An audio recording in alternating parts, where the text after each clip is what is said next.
નમસ્કાર દોસ્તો, આપ જોઈ રહ્યા છો સમય શ્રી અમદાવાદથી। આજે કર્ણાવતી અમદાવાદ ભાજપ તરફથી સાફ સફાઈનો કાર્યક્રમનું આયોજન કેશવનગરમાં કરવામાં આવ્યું છે।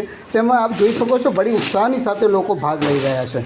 શું કહેવા માંગો છો? આજનો જે કાર્યક્રમ છે તમારો? ભારતીય જનતા પાર્ટી કર્ણાવતી મહાનગરપાલિકાના સ્ટેડિયમ વોર્ડ નંબર 10ના 4 કાઉન્સિલરો હાજર છે, હોદ્દેદારો હાજર છે, પ્રમુખશ્રી હાજર છે, મંત્રીઓ મહામંત્રીઓ બધા હાજર છે ને મોદી સાહેબનું સપનું છે સ્વચ્છ ભારત અભિયાન। એ અંતર્ગત અમે લોકોએ આજે કેશવનગર ખાતે સ્વચ્છતા અભિયાનનો કાર્યક્રમ કરેલો છે। બસ અમે બી નાગરિકોને એવી અપીલ કરી રહ્યા છે કે અમે જેટલું આજે સ્વચ્છ કર્યું છે તેઓ પણ રોજે રોજ સ્વચ્છ રાખજો, ગંદકી કરશો નહીં ને કચરો કચરા પેટીમાં નાખજો। આપ શું કહેવા માંગો છો?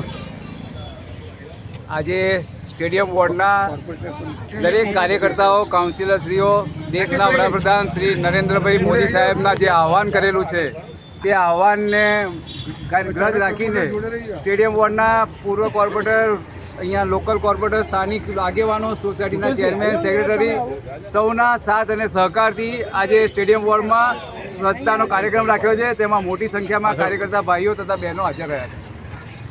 આપ શું કહેવા માંગો છો? બસ સ્વચ્છતા એક સેવા છે અને એક સંસ્કાર પણ છે।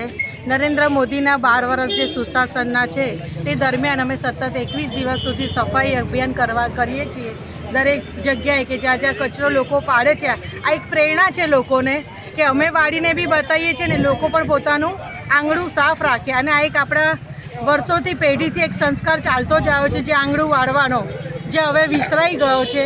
એટલે લોકોને એક રીતે યાદ પણ આપવામાં આવે છે કે જ્યાં સ્વચ્છતા હશે ત્યાં જ પ્રભુતા છે।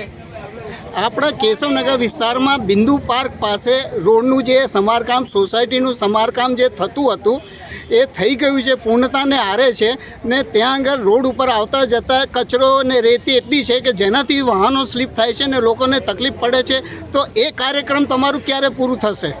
પહેલી તો ખેદ છે અમે એક ખેદ વ્યક્ત કરીએ છીએ કે આ કામ દરમિયાન જો લોકોને કોઈ અગવડ સગવડ પડી હોય તો તે બદલ ક્ષમા।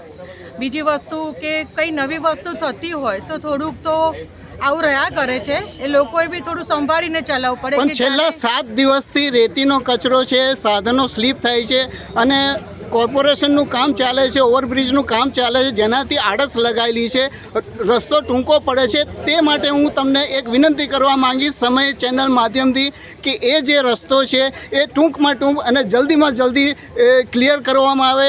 હું એમ નથી કહેતો કે તમે આજે સાફ કરો, પણ તમારા ઉચ્ચ અધિકારીઓને જે વાત કરીને જે આડસો અને રેતીનો ઢગલો છે ત્યાંથી રસ્તો આવવા જવામાં તકલીફ ના પડે એ મારી આપ સૌને વિનંતી છે। કેમેરામેન અંકિત પ્રજાપતિ સાથે અમદાવાદથી અલ્પેશ શાહ।